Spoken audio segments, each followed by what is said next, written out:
Tonight, Syracuse police confirm three arrests in at least one case of a smash entry burglary from last weekend. Nerves are frayed and neighbors want answers about a string of similar crimes where locking your doors and windows is not a guarantee your house won't be targeted. The people who live in this house were sleeping last weekend when a cement garden statue was thrown through a sliding glass door. The thieves got in, stole car keys, and took off with a vehicle. It happened at least twice in the Sedgwick neighborhood last weekend. An outdoor security camera captured people going up a driveway where homeowners say they forced their way in through a locked door and stole keys and cars. The people who live here were sleeping. They slept through it, they say, and they were terrified after the fact. Late tonight, police revealed 3 arrests tied to that specific case. The stolen Audi was found in a parking lot at Destiny, USA. The suspects at one point on the run, jumping a fence onto 81. Tonight, 20-year-old Tyshawn Durham of Syracuse is charged with assault and more. A 16-year-old boy is charged with burglary and other crimes, and a 14-year-old boy was charged as well.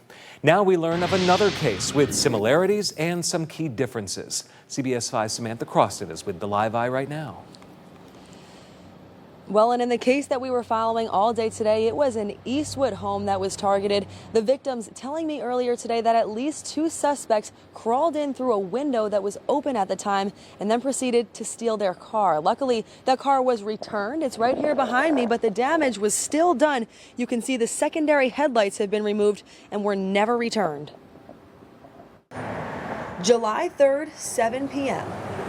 Tiffany Miner and her husband, Timothy Simmons, were relaxing in the backyard. And I said to him, you know, things are going pretty good right now. And he goes, well, you know what my grandpa used to say, if everything's going pretty well, look out for car trouble. The next day, just 7 hours later, that conversation seemed like a warning.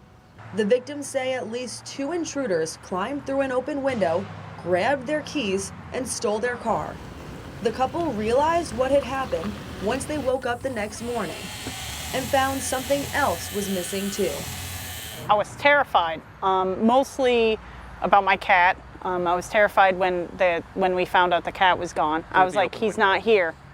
And then I saw my husband running from the back into the house, and he goes, the car's been stolen. Their cat was brought back home safely, and the car was recovered, found about 5 blocks from the victim's home. Syracuse police are aware of these crimes, investigating and increasing patrols where they can. I asked police why these crimes are happening and what can be done to solve them. They say one issue is they continue to see repeat offenders who get let out after committing crimes.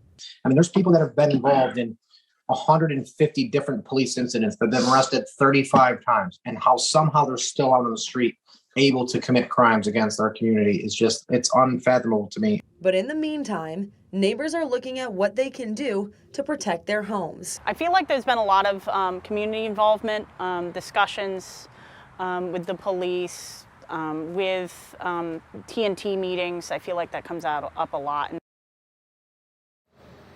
The SPD rep telling me tonight that in the future, one thing he'd like to see is all parts of the criminal justice system working better together to keep repeat offenders off the streets.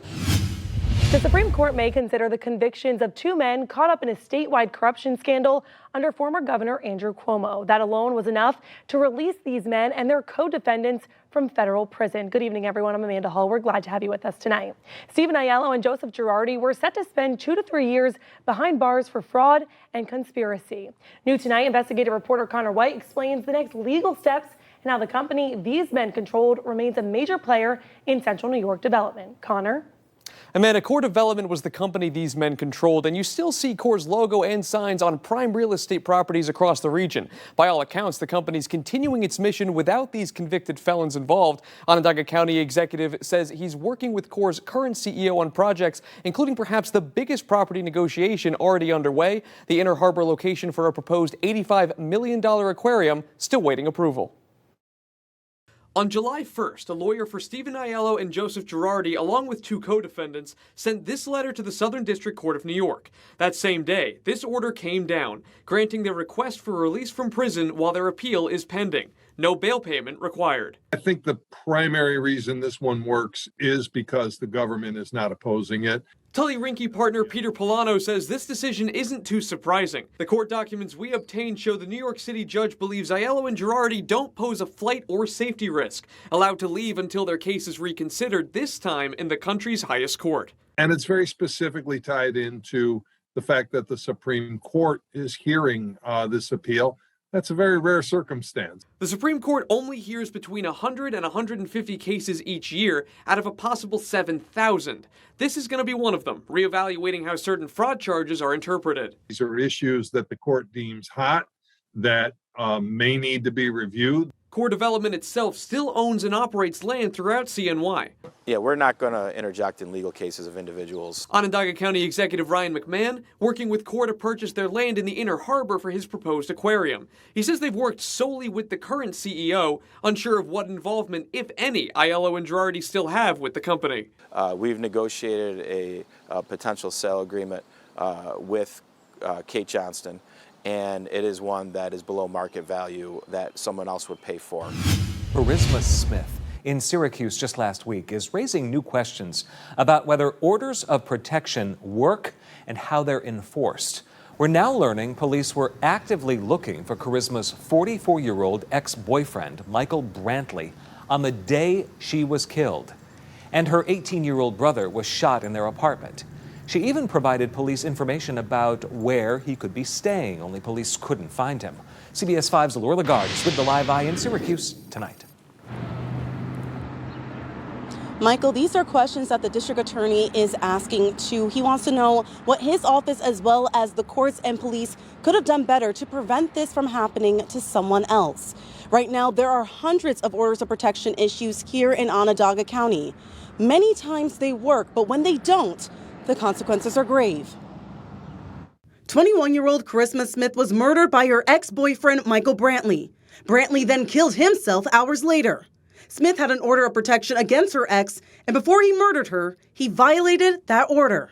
Got an order of protection and she winds up dead. There has to be some reckoning. There has to be some accountability. District Attorney William Fitzpatrick says there are hundreds of orders of protection currently in place in Onondaga County.